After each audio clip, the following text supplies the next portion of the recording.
साधु बैठे थे, जंगल में तपस्या कर रहे थे, और उस जंगल में घूमते घूमते एक शिकारी आया। और शिकारी खोजता था अपने किसी जानवर को, खोजते खोजते खूब प्रयास के बाद भी शिकारी न मिले, और जंगल घनघोर जंगल में कौन दूसरा व्यक्ति भी न मिले। खोजते खोजते उस शिकारी को साधु बैठा मिला। साधु के चारों तरफ हरियाली भी आ गई थी, ऐसा लगता था कि बड़े लंबे समय से बैठा है। अब शिकारी को क्या पता कि साधु से कैसा व्यवहार करना है। उन्होंने कहा ये बाबा जी को पता होगा कि यहाँ जानवर रहते कहाँ हैं।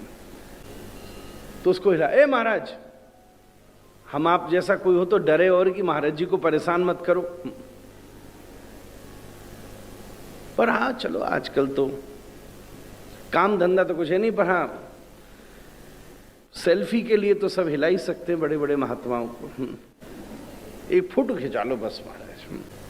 महात्मा एकदम चौंका, समझ गया आज मैं 50 वर्ष से इस वन में बैठा हूं, पहली बार एक व्यक्ति आया, मन में आया कोई ना कोई ठाकुर जी लीला कर रहे, व्यवधान नहीं माना। तभी तो मैं कह रहा हूं हमारा विजन ही पॉजिटिव हो जाएगा अगर साधना जीवन में है तो।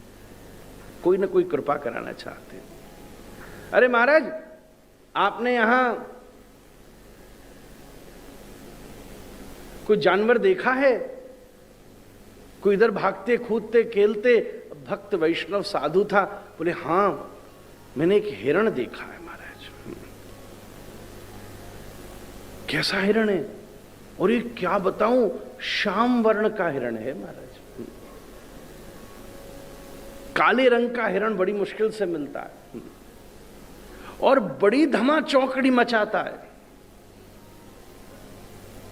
अच्छा, और से एक बात और बताऊं, लगता है तू शिकारी है और डाकू भी है। बोले हाँ महाराज, छुपा रहता हूं जंगल में, बड़े बड़े लूटे हैं मैंने, आप भी सावधान, सच बताना नहीं तो भी गर्दन उतार दूंगा। बोले हाँ हाँ, एक बात बता रहा हूं, वो जो हिरण है वो आभूषण भी बहुत अच्छे पहनता है, तेरी खूब कमाई होगी, खोज। और पूरी व्याख्या करी, ऐसी आंखें हैं लंबी लंबी, खूब सुंदर सुंदर, और जब श्रृंगार किया जाता है, जैसे आप नाथद्वारा में देखिए, कहीं कहीं देखिए तो गैया के सींग के ऊपर मोर पंख बांधे जाते, मोरछा भी बोलते हैं उसको। यहां भी जाओ तो बाबा के यहां, तो बोले जिसने उसका श्रृंगार किया है उसने उनके वो हिरण के ऊपर मोर पंख का मोरछा भी बांध रखा है। बड़ा गजब है एकदम महाराज। और मैं तो क्या बताऊं, बस तू सावधान रहियो। वो हिरण इतना चतुर है कि जिसको देखता है उसके हाथ पांव जाम हो जाते महाराज। हो, ऐसी व्याख्या करी, पूरे श्रृंगार का ऐसा वर्णन किया, ऐसा वर्णन किया कि महाराज इसके हृदय में भी लालसा जागृत हो गई कि देखो तो सही, सच में ललित सिंगार रमण को निरखत श्री राधा मन माहि सिहावे, ऐसा वर्णन किया। बड़ी सुंदर। अब तो इसने सुना, बोली यार ऐसा तो मैंने कभी देखा नहीं। बोली जभी तो मैं इस जंगल में रहता हूं और मैं खुद ये घात लगाकर बैठा हूं। सुन, तुझसे बड़ा शिकारी मैं हूं। बाबा जी बोला तू तो अभी आया है, 20 वर्ष से यहां बैठा हूं उस हिरण का शिकार करने के लिए। और सुन, मैंने तुझे बताया है, तुझे मिल गया तो मिल बांट के लेंगे उसको। चुपचाप बैठा हूं घात लगा के, क्योंकि तुम सावधान रहो तो हिरण भाग जाता है, इसलिए बिल्कुल जड़ हो गया हूं कि यहां पास आएगा तुरंत पकड़ लूंगा। अब तो महाराज डाकू गया, पूरे जंगल में घूमे। साधारण हिरण भी दिख रहे हैं तो उसका चाव खत्म। अरे ये तो रोज देखे मैंने। वो कौन सा है? वो काले रंग वाला हिरण, जिसके माथे पर मोरछा बंधा है, आभूषण पहना। बाबा जी कह रहा है झूठ तो नहीं कहेगा भाई, महात्मा है। खोजते खोजते खोजते खोजते कई दिन निकल गए महाराज।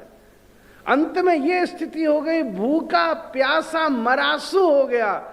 सही बात तो यह है, ठाकुर जी को भी दया आ गई। जिसकी खोज कर रहा था ठाकुर, उसी हिरण रूप को धारण करके सामने प्रकट हो गए महाराज।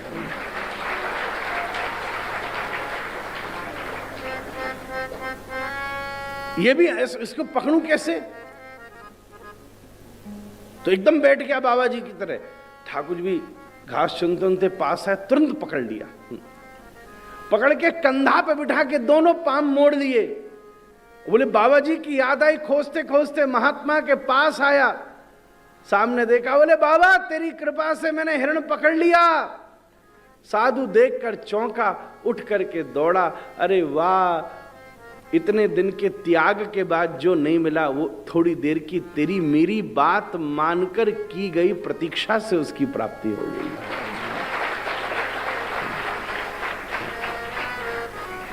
देख कैसे हिरण को पकड़ के लाया है। जैसे ही उसने आंखों में देखा, आहा हा,